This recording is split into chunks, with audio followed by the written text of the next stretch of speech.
Bonjour à tous et bienvenue sur le plateau Cap Sud. Nous avons réuni ici aujourd'hui 4 agents immobiliers avec beaucoup d'expérience. Et si je cumule les années d'expérience de chacun d'entre nous, je pense qu'on arrive à 80 années d'expérience à 4. Donc c'est pas mal. On va essayer de pouvoir les mettre à votre service et de pouvoir vous apporter les meilleurs conseils dans vos décisions futures de grands projets immobiliers. Je vous présente aujourd'hui autour de cette table Monsieur Jean-François Binet. Bonjour. Responsable de l'agence Cap Sud à Waterloo, mais également franchiseur du réseau Cap Sud. Ersan Keles, responsable de l'agence de Charleroi, qui nous a rejoint récemment en tant que franchiseur aussi du réseau Cap Sud. Alain Bram, responsable de l'agence d'Etterbeek, qui rayonne sur la région bruxelloise, également franchiseur du réseau Cap Sud depuis 2010. Bonjour à tous. Et moi-même, Jennifer Warny, je gère les agences de Nivelles et Wavre et je suis également syndic d'immeubles et franchiseur. Alors Ersan, tu as un marché un peu hors du commun, mais en fin de compte, on a tous un marché hors du commun et c'est ça qui est beau dans notre métier. Qu'est-ce qu'un vendeur recherche, un vendeur de biens? Qu'est-ce qu'il recherche quand il pousse la porte de l'agence chez toi? En général, il va rechercher le maximum qu'il pourra en obtenir en cas de vente. Ça, c'est toujours une des plus grands critères qu'on a. C'est, Monsieur Keles, qu'est-ce que je vais obtenir de ma maison? Et moi, je leur réponds, c'est qu'est-ce que tu vas faire pour en obtenir le maximum? Parce qu'il faut savoir, de nos jours, il y a des techniques qu'on emploie pour pouvoir vendre un bien et pour pouvoir en obtenir le maximum. Et je pense que c'est ça qui a fait notre force, du moins sur Charleroi et dans le réseau, c'est qu'on se complète. Moi, grâce, par exemple, à l'agence de Alain, qui est située sur Bruxelles, je vais pouvoir attirer pas mal de clients qui vont redescendre sur Charleroi. Et comme ils ont un potentiel plus haut en pouvoir d'achat, vont pouvoir aller mettre un peu plus pour pouvoir acheter un bien sur Charleroi. Bon, quand tu organises tes premières visites pour un bien, tu donnes des conseils à ton vendeur. Qu'est-ce que tu lui conseilles? Mais là, on part surtout de la présentation du bien qui doit pour moi être optimale. Pour moi, il faut que le bien soit irréprochable au point de vue visite. Donc, c'est-à-dire, effectivement, pas d'animaux de compagnie, que la maison soit rangée. Je ne demande pas d'avoir une maison entièrement rénovée ou repeinte ou toute fraîche. Non, il faut que juste la maison soit présentable telle qu'elle est et la présenter sous son meilleur jour. Le nombre de visites que je fais où les gens n'ont même pas pris la peine de faire la vaisselle, où les lits ne sont pas faits, il y a trois petits chihuahuas qui crient pendant toute la visite. C'est juste intenable. Le principe d'une visite, c'est que les personnes se sentent bien dans le bien dès l'entrée dans les lieux et même, j'irais même dès la porte d'entrée. Il faut vraiment rendre la maison présentable. Encore une fois, je me répète, mais voilà, je suis perdu. Il faut que le visiteur, qui en fait est un candidat acheteur, qui puisse se projeter dans le bien, qui puisse s'y sentir bien, qu'il n'ait pas l'impression que sa présence dérange, qu'il ne soit pas mal à l'aise. Donc, en général, on va quand même conseiller aux habitants du bien d'éviter de cuisiner du chou ou du poisson juste avant qu'on arrive, d'éviter d'avoir la télé qui va à fond et les enfants qui jouent, même si c'est super d'avoir les enfants qui jouent, ça peut vraiment nous projeter, mais ne pas se sentir mal à l'aise parce qu'on se retrouve en plein milieu d'un terrain de jeu ou, comme dit Alain, justement, quand c'est un concert de chiens, d'animaux de compagnie dans la maison, on va éviter ce genre de choses. Donc, c'est vrai que souvent, moi, je conseille aux gens de profiter de ma présence et de la présence des visiteurs pour aller se balader dans le quartier, pour aller faire les courses avec les enfants. Et puis, de toute façon, on sait quand même plus ou moins anticiper l'heure à laquelle on terminera nos visites. Donc, ça permet aux habitants de pouvoir lâcher. C'est aussi, je pense, stressant pour eux parce que ça, c'est l'autre côté de la barrière que nous, on vit moins. Mais celui dont on va visiter la maison, c'est quand même toujours une petite source de stress. Essuyer les critiques, avoir des gens qui vont dans toute notre intimité, en fait, dans leur chambre, leur salle de bain, leur cave. Quand vous avez des invités, en général, ça se limite au hall d'entrée, le living, peut-être la cuisine, la terrasse, mais ça se limite à ça. Ici, quand on fait des visites, c'est quand même fort intrusif. Donc, ça doit aller dans les deux sens, en fait. Ne pas mettre mal à l'aise les gens qui vivent sur place et ne pas mettre mal à l'aise les gens qui visitent. C'est totalement vrai. Et très souvent, les propriétaires ont du mal à entendre pas les critiques, mais les conseils. Ça les stresse. Ça les stresse. Alors, oui, si les visiteurs sont là, mais aussi quand nous, on prodigue des conseils pour bien vendre la maison et qu'on dit il faut mettre l'animal de compagnie à l'écart ou il ne faut pas fumer dans la maison, ou, ben, des fois, ça passe pas très bien, mais c'est utile pour les acheteurs. Ils doivent vraiment se sentir comme s'ils étaient presque chez eux, sans l'être. Bon. Et alors, il n'y a rien de plus énervant pour nous, agents immobiliers, mais aussi pour les acheteurs, d'avoir un propriétaire qui nous suit pas à pas, parce qu'ils se sentent coincés. Donc, je veux dire, les acheteurs se sentent coincés, ils n'arrivent pas à s'exprimer, à dire ce qu'ils ressentent. Et donc, l'idéal, c'est que le vendeur ne soit pas là présent pendant les visites. Moi, au début, j'étais un peu timide à leur dire enlevez vos effets personnels, tout ce qui est photo, etc. Ça peut un peu freiner certains acquéreurs parce que voilà, ils n'arrivent pas à se projeter. Je pense que depuis que j'arrive à le dire et que les propriétaires le font, je vois une différence dans mes visites. Les acquéreurs sont beaucoup plus à l'aise. Et je dis aux propriétaires, écoute, si on a besoin de toi, on vient te chercher, mais voilà. Il faut que la personne qui vient visiter se sente à l'aise, quoi. Oui. Je pense que chacun a besoin de trouver sa place. Et c'est un des premiers conseils qu'on doit donner à un vendeur qui veut vendre son bien, c'est de pouvoir laisser respirer le potentiel acheteur qui vient visiter son bien. Le laisser respirer, ne pas l'accaparer. C'est pas toujours utile de venir avec des anecdotes ou des histoires sur la maison qui n'ont pas d'impact sur sa valeur aujourd'hui. Nous, quand on a acheté, c'était comme ça et puis on a fait ça.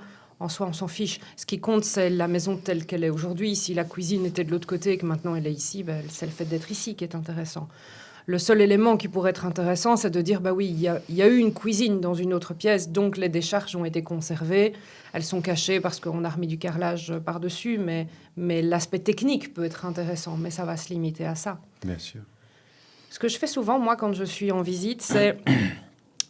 Bon, il ne faut pas se mentir, souvent les gens qui visitent viennent visiter en couple parce que l'achat se fait souvent à deux. Ou même si c'est une personne seule qui achète, elle est souvent accompagnée d'une personne de confiance. Et je pense que c'est important quand on arrive à la fin de la visite, soit on a déjà tout vu, soit on est presque au bout, c'est de pouvoir leur laisser un petit moment d'intimité aussi. Alors peut-être pas pendant un quart d'heure, mais qu'ils puissent échanger. Parce que pendant la visite, nous, on va parfois surprendre un échange de regards, un échange de sourires ou une grimace. Ça fait moins plaisir, mais ça peut arriver aussi. Et je pense que c'est important qu'ils puissent un peu se concerter en toute intimité sans qu'on soit toujours incrusté dans leur conversation. Et donc, y compris le propriétaire du bien qui ne soit pas incrusté dans la conversation non plus. C'est ce qui va leur permettre après de revenir vers nous avec un sentiment général, avec une question plus précise. Et c'est ce qui va nous permettre de détecter si on a face à nous des clients qui valident le bien et qui valident leur intérêt, voir si on peut continuer la discussion avec eux, peut-être en dehors du bien, peut-être ce soir par téléphone ou demain. Et donc, c'est ce qui va nous permettre de mieux cibler aussi les besoins de notre client. Comme je le dis souvent, quand on a un bien et qu'on le fait visiter peut-être à 15 ou 20 personnes différentes, in fine, on ne le vendra qu'à une personne, un bien, on ne va pas se le partager. Mais tous les autres qu'on a pu rencontrer sur ce bien-là, par exemple, ça reste quand même des candidats acheteurs. Alors, ce n'était pas le bien de leur vie, ok, mais il y aura peut-être sûrement un autre bien qu'on pourra leur proposer. Et là, c'est aussi la valeur ajoutée qu'on peut apporter. Et c'est aussi un conseil qu'on peut apporter à nos acheteurs potentiels, c'est de dire, voilà, si le bien ne vous a pas plu, dommage, mais pour que vous n'ayez pas perdu votre temps, n'hésitez pas à nous en parler et à nous donner justement votre feedback. Quels sont vos critères? Qu'est-ce que vous auriez aimé de différent dans le bien? Parce qu'on va peut-être pouvoir vous aiguiller sur un autre bien qui n'est pas encore visible dans nos annonces, mais qui est déjà bien présent dans notre portefeuille, dans notre tête. Ouais, moi, je vends énormément de cette manière-là. Donc, oui. Effectivement, chaque personne avec qui je visite, je récupère systématiquement leurs critères de recherche. Et oui, j'arrive à plus ou moins 50% de mes biens qui partent comme ça, donc sans aucune publication sur un portail ou autre. Donc, c'est vraiment du recontact client. Le système de mariage qu'on utilise ici au sein de Cap Sud, fonctionne super bien. Et donc vraiment, c'est un conseil que je peux donner à tous les acheteurs, c'est effectivement inscrivez-vous dans nos agences et recevez effectivement en priorité toutes nos nouveautés, tous nos nouveaux biens en primeur. Donc moi, de mon côté, je travaille généralement une quinzaine de jours sans aucun média. Et encore une fois, dans ces premiers 15 jours-là, je vends la moitié de mes biens. Donc c'est un conseil effectivement qu'on pourrait donner à tous les acheteurs. Oui, depuis le Covid, les acheteurs ont compris qu'il faut se retourner vers les agences immobilières, parce que quand ça arrive sur les portails, les portails, les portos, non, les portails, c'est déjà souvent trop tard, ou alors il y a un souci sur le bien. Et oui, s'inscrire dans les agences, c'est le principal. C'est un peu la force qu'on a actuellement dans le réseau. C'est que nous, on va prendre le temps nécessaire qu'il faut pour encoder le client, savoir exactement les critères qu'il recherche. Et dès qu'on a un bien qui est susceptible de l'intéresser, on l'appelle en direct. Ce n'est pas une plateforme qui va retrouver, pour ne pas citer de nom, qui va commencer à appeler les clients. Nous, on prend la peine de le faire. Et c'est ça aussi notre force aujourd'hui, que malheureusement, les propriétaires n'ont pas. Ils n'ont pas un carnet dans leur coin du bureau où il écrit tous les amateurs potentiels. Mais nous, on l'a. Et je pense que c'est vraiment la force actuelle qu'on a, quoi. Et qu'on s'échange toutes ces données-là en interagence. Donc, on a fait les stats, on aime bien les stats chez tout simplement, la dernière fois, j'ai été sur les clients qui sont de l'agence de Nivelles, donc sur les clients qui ont pris la peine d'être encodés via le collaborateur que Diane a dans sa boîte. Et on a vendu grâce à ça. Donc, c'est ça aussi qu'il faut mettre en avant et que les propriétaires de nos jours doivent comprendre que passer par une agence, c'est un atout pour eux, quoi. Quand on regarde nos chiffres sur les 5 dernières années, il y a quand même 53% des biens qu'on a vendus sans les avoir publiés sur des plateformes.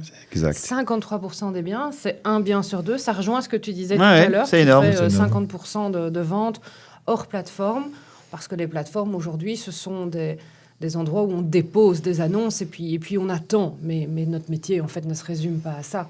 Tellement pas. Oui, et les acheteurs sont prêts aussi à jouer le jeu. Ils savent ils sont en exclusivité, donc ils sont prêts à payer peut-être un peu plus cher, mais au moins d'avoir le bien, que d'attendre peut-être que le bien soit sur le marché et que le prix diminue ou autre, et que souvent le prix ne diminue pas et le bien est vendu à quelqu'un d'autre. Beaucoup plus cher. Mais en passant en priorité, il paye peut-être un peu plus cher, peut-être. Mais au moins, le bien, ils l'ont. Ça dépend. Ouais. Moi, je dis toujours ça à mes propriétaires. Ce qui est rare est cher. Donc, effectivement, rendre le bien rare et on est toujours va titiller les acheteurs effectivement en portefeuille. Ouais. Et donc, généralement, on aura des excellentes offres dès les premiers 15 jours. Parce que justement, ils sont tout excités parce que le bien est off-market. Et donc, c'est un privilège, en fait. C'est un privilège. Ils ont fait le job et on a fait notre job. Et pour finir, généralement, les parties sont contents. Oui. Il y a toujours peu de biens par rapport à la demande, donc le marché propriétaire est toujours... Et visiblement, le marché pour 2025 va rester comme ça, où on a... début d'année, elle est excellente. C'est ce qu'on connaît depuis plusieurs années, ça a l'air de se confirmer pour l'année 25, c'est qu'il y a toujours plus de demandes que d'offres. Oui, toujours. C'est sûr. Que ce soit sur Bruxelles, que ce soit dans le Brabant, que ce soit sur Charleroi. Sur Namur, on remarque la même tendance. Sur la région SB, qui va de Hanu à Warem, c'est la même chose. Ça reste quand même des régions privilégiées où les acheteurs potentiels connaissent la réelle plus-value d'acheter dans ces régions-là. Et donc, on a toujours beaucoup de demandes. Alors maintenant, c'est vrai qu'avec nos droits d'enregistrement en Wallonie qui ont été ramenés à 3%, pour une certaine tranche de la population, certes, pas pour les investisseurs, mais les 3%, on le ressent quand même. Je ne sais pas comment vous le ressentez chez vous. Ben, pour chez nous, sur Waterloo, enfin la zone de Waterloo, ça s'est fait en douceur. Ça s'est fait en douceur. Observation. Oui, on n'a pas eu énormément, un boom terrible dès le début. Mais maintenant, c'est entré dans les mœurs. Donc maintenant, là, ça part vraiment assez... Je pense qu'on a eu un peu peur fort. parce que c'est une mesure qui avait été annoncée mais qui n'avait pas été confirmée. Donc tant que c'était pas voté, publié, tout le monde était en stand-by. Alors on se rend compte aujourd'hui que payer 3% au lieu de 12% et demi, ça change tout dans un budget. Et donc ça donne des ailes, clairement. Ça veut dire que l'apport propre est moins élevé, moins gourmand que ce qu'il fallait jusqu'à fin 2024. Clairement, en fait, c'est le bon moment pour acheter quand il y a 3%. Quand on a droit à cette réduction de 3%, c'est vraiment le bon moment pour acheter. Encore faut-il qu'il y ait suffisamment d'offres. Je pense que ce que ça va débloquer comme marché, c'est tous ceux qui étaient déjà propriétaires d'un bien et qu'ils occupaient personnellement, qui se disaient « on aimerait bien changer, mais tu as vu ce que ça coûte de changer de bien, 12% et demi, plus les frais annexes, ça fait quand même 17%. C'est quand même cher payé juste pour changer de bien. » Ils vont pouvoir revoir leur copie. Et donc, quand ces profils-là vont débloquer et dire « OK, on achète », et bien du coup, ils vont mettre en vente. Et donc là, le marché va vraiment bouillonner. Oui. Pour ceux qui sont déjà propriétaires d'un bien et qui vont s'engager à le revendre dans les 3 ans, ils pourront bénéficier de cette réduction de droits d'enregistrement. Et donc, ils pourront bénéficier d'un taux de 3% au lieu d'un taux de 12,5%. Alors, si je prends un marché, par exemple, JF, toi, tu as un marché de Waterloo et alentour, donc Braine-l'Alleud, Lannes, ce sont toutes des régions où passer de 12% et demi à 3%, ça fait un peu d'argent. Ce sont des billets de 10 000. C'est génial, quoi. Ça fait un peu d'argent pour les travaux, pour acheter plus grand, peut-être. Mais c'est vrai que c'était même une sacrée enveloppe. Alors, ce qu'on a souvent, évidemment, c'est la crainte des vendeurs de dire « oui, mais j'ai aujourd'hui une maison, je voudrais en acheter une autre, je ne sais pas encore laquelle ». Souvent, la crainte, c'est de se dire comment on va faire cette petite gymnastique de passer d'un bien à l'autre. Ne pas se retrouver avec 2 biens et donc avec 2 crédits hypothécaires, c'est très lourd dans un budget ménage. Mais à l'inverse, ne pas vendre mon bien trop vite, parce que s'il est vendu trop vite et que je ne trouve pas autre chose, je vais dormir où? Qu'est-ce que je vais faire? J'ai une famille à gérer. Ou à l'inverse, j'ai pas envie de me retrouver non plus à devoir acheter n'importe quel bien parce que je suis désespérée. Donc voilà, JF, je sais que tu as eu une expérience comme ça assez récemment où tu as pu justement jongler et faire preuve de créativité pour un de tes clients qui était dans cette... Oui, mais en fait, on a simplement... donc, on a vendu... Les acheteurs ont acheté un bien chez nous, on a vendu leur bien, mais on a un peu joué sur le délai compromis acte pour pouvoir, dans la même journée, passer la vente, plutôt l'achat de leur maison et la vente également de leur maison, sans attendre un délai autre. Tout s'est fait le même jour. Le même jour. Le matin, c'était vendu et ils ont acheté de l'après-midi. Ils avaient reçu les clés quelques jours avant, comme ça leur permettait déjà de déménager. Juste, oui. En fait, oui, c'était plus ou moins ça. Oui. Moi, ce que j'ai déjà fait plusieurs fois aussi, c'est quand les délais étaient vraiment trop justes, je proposais donc dans le compromis de mettre une clause comme quoi le propriétaire, donc le vendeur, peut devenir locataire lui-même de sa propre maison pendant un délai d'1 mois ou 2, le temps que justement les actes se fassent des 2 côtés. Et donc comme ça, on était sûr de ne pas être à la rue avec un petit délai tampon, et une solution de devenir proprement locataire de sa propre maison pendant un mois ou 2 permet de déstresser un peu les situations. Ouais. Oui, on peut comprendre que les nuits soient mouvementées quand on est stressé comme ça. Et puis après, ça dépend aussi du profil de nos vendeurs. Hein. On a des gens qui sont plus inquiets, plus angoissés que d'autres. Donc, en fonction du profil de chacun, on va pouvoir proposer des solutions différentes. Toi, Ersan, je sais que tu avais aussi une vente ici début d'année, je pense, où justement tu avais aussi des gens qui vendaient leur maison pour acheter un autre bien. Mais en fait, ils avaient déjà trouvé le premier bien. Quand ils ont mis en vente, ils avaient acheté un bien avec toi et puis tu devais vendre leur bien actuel. Hein, c'est exactement. Ça. Donc, on avait eu ces clients au bureau et donc on a vendu un bien dans les 2 semaines. Et comment ça s'est passé en fait? Eux, ce qui s'est fait, c'est qu'ils ont acheté, coup de cœur, ils ont acheté un bien, je pense, fin janvier.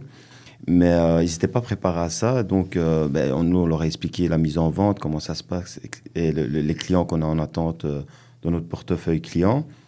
Et en 2 semaines, on a pu réaliser cette vente et jongler avec les compromis et les 2 actes pour que tous puissent se faire en même temps, comme JF nous l'a expliqué tout à l'heure, quoi. C'est une sécurité pour les acquéreurs, c'est une sécurité pour les vendeurs et c'est une bonne image surtout pour le réseau, quoi. Moi, je dois dire, dans la région de Nivelles, en général, entre le moment où on met un bien en vente et le moment où on trouve un acheteur à un prix qui convient à un vendeur, ce délai-là, en général, on tourne entre 10 jours à 6 semaines. Magnifique. Ouais. En général, ça, c'est vraiment c'est le délai qu'on connaît chez nous. Et donc, ça reste quand même un délai assez court par rapport à ce qu'on peut voir dans certaines régions plus compliquées que... Chez nous aussi, même chose. Bien souvent, on pense que parce qu'on est pressé de vendre, on va vendre moins cher. Mais moi, je remarque que non, en fait. C'est pas parce qu'on doit vendre dans un délai de 2 semaines à 1 mois qu'on va forcément vendre moins cher. Au contraire, des fois, on est bien étonné, on vend beaucoup plus haut. Le C'est nombre la manière de présenter les le nombre de choses. propriétaires qui nous ont dit « Oh, moi, je suis vraiment pas pressé de vendre », alors que le but, effectivement, dès qu'on met en vente, c'est effectivement de mettre la machine en route pour que Bien ça soit sûr. vendu au meilleur prix, dans un meilleur délai. Et Un bien qui traîne, c'est contre-productif. Et, Mais à contrario, et- c'est pas grave en soi. C'est pas une Bah, fin en soi. c'est- non, mais possible très c'est pas de grave, vendre on vend un mieux. bien, ça mais- reste... mais Non, très non, souvent, six semaines, on mais vend c'est- beaucoup mieux au terme de prix et au terme de tout. on vend beaucoup mieux dès le début que si la vente prend. C'est vrai prend- que bien souvent, la prend des première mois. offre, la meilleure. Des fois, les Très propriétaires souvent. voient une très très belle offre. Ah, Ils ça, sont un on petit a- peu gourmands, ils veulent attendre. Mm. Et bien souvent, par après, Ouais. Ils s'en mordent les doigts. Ouais. Mais ça, personne ne peut le dire. Mais bon, comme on est bon, on arrive toujours à revenir à la première Non, offre. j'ai encore eu ça effectivement le mois passé. Donc j'ai reçu une super offre dès les premiers jours d'un client avec qui j'avais déjà visité 2 biens. Et donc le vendeur, donc propriétaire, a refusé l'offre. Et in fine, on a vendu, je crois que c'est 5 ou 10 000 euros moins cher que la première offre qu'on avait reçue parce que ça partait pas. Et entre-temps, le premier avait trouvé autre chose. Et entre-temps, évidemment, le premier avait trouvé autre chose, c'était positionné sur un autre bien, donc c'était trop tard. Donc ça arrive. Vous avez des grands deltas, vous, entre le prix que vous estimez et le prix in fine que vous vendez? En général, on a tous les outils qui sont faits pour qu'on arrive au prix juste à laquelle on estime. Mais bien souvent, on a de belles petites surprises. On voit un peu plus haut de ce qu'on a estimé. Donc, tout est bénéfique pour Parce le qu'on se vendeur. fixe toujours un objectif plus Exactement, haut, évidemment. Exactement. Et en général, c'est une belle surprise pour le vendeur. Donc, tout se passe bien. Oui, on n'est pas une agence qui gonfle les prix. Alors, bien C'est pas sûr, le but. il y a C'est pas le but. on Il faut détermine rester la valeur honnête. vénale, après on détermine un prix de lancement ensemble. Mais très souvent, le prix de lancement correspond tout à fait au marché. Et des fois, comme tu dis, oui, on a des belles surprises parce que les gens sont prêts à mettre un poil plus. pour Et avoir des biens, le donc, souci qu'il y a, c'est qu'il y a des agences qui vont aller surévaluer le bien. ça, Et au c'est final, ça, c'est le gros nous, problème. ça. le client nous dit, écoutez, monsieur Kellez, vous êtes 20-30% moins cher que vos confrères. Et au final, 3-4 mois après, ils reviennent chez qui? Ils reviennent chez moi. Ouais. Ça, c'est le gros problème des agences qui Et ils sont déçus de la première surévaluent. agence. Ouais. Bah, je pense que c'est intéressant, en effet, de faire... Voilà, moi, c'est ce que je fais aussi, c'est donner une valeur vénale. Ça, c'est le prix sur lequel le vendeur peut compter dans ses calculs. C'est le prix sur lequel il peut se projeter pour rester en maîtrise par rapport au marché, par rapport à son budget. Et puis après, il y a le prix de lancement, il y a donc l'objectif qu'on va se fixer, qu'on obtient en général, voire parfois un peu plus ou un tout petit peu moins, mais en tout cas, ça reste toujours une bonne surprise, ça reste toujours un bonus pour un vendeur. Et in fine, dire à un vendeur, ben voilà, par rapport à la valeur vénale que vous avez pris en compte dans vos calculs, ben in fine, il y a 15 000 ou il y a 20 000 de plus. Fait En toujours soi, plaisir. je préfère dire ça que tenir le discours inverse. Ouais. Donc, c'est toujours plus facile à dire et toujours plus facile à entendre, évidemment, pour un vendeur, quoi. Je ne sais pas pour vous, mais en tout cas pour nous, le prix minimum qu'on a mis dans la mission de vente, en général, on l'obtient à chaque fois. Toujours. C'est toujours le prix minimum. Et Toujours. après, à partir de là, des fois, ça monte un peu plus haut. Prix minimum, en fait, qu'on établit ensemble, en concertation. Nous, on fait notre estimation. Et puis après, moi, j'aime bien toujours de demander aux vendeurs, ben voilà, moi, je vous ai mis carte sur table ce que je pensais de votre bien. Et vous, comment vous voyez les choses? Quel est le prix que vous aviez général, en tête? Ils sont d'accord avec toi? En général, ils sont d'accord avec moi. Je pense que aujourd'hui, en 2025, les gens sont quand même beaucoup plus éduqués sur le marché immobilier. Ouais. Et donc, moi, je me souviens, moi, j'ai commencé en 99. À l'époque, on avait juste 3 lignes dans le journal qui paraissaient le mercredi. Donc, on n'avait pas beaucoup de points de comparaison. En tant qu'agent immobilier, on en avait, mais un vendeur, monsieur, madame, tout le monde, n'avait pas de points de comparaison. à part le voisin a vendu sa maison, mais il ne connaissait pas vraiment la maison du voisin. Le fameux voisin. Le fameux voisin. Je trouve qu'aujourd'hui, les gens sont quand même beaucoup plus éduqués et connaissent quand même mieux le marché immobilier. Donc, ils ont encore le droit de rêver, ils ont encore le droit de croire que leur maison vaut 250 000 quand elle en vaut 180. Mais ils reviennent quand même très vite les pieds sur terre si jamais ce n'était pas le cas. Donc voilà.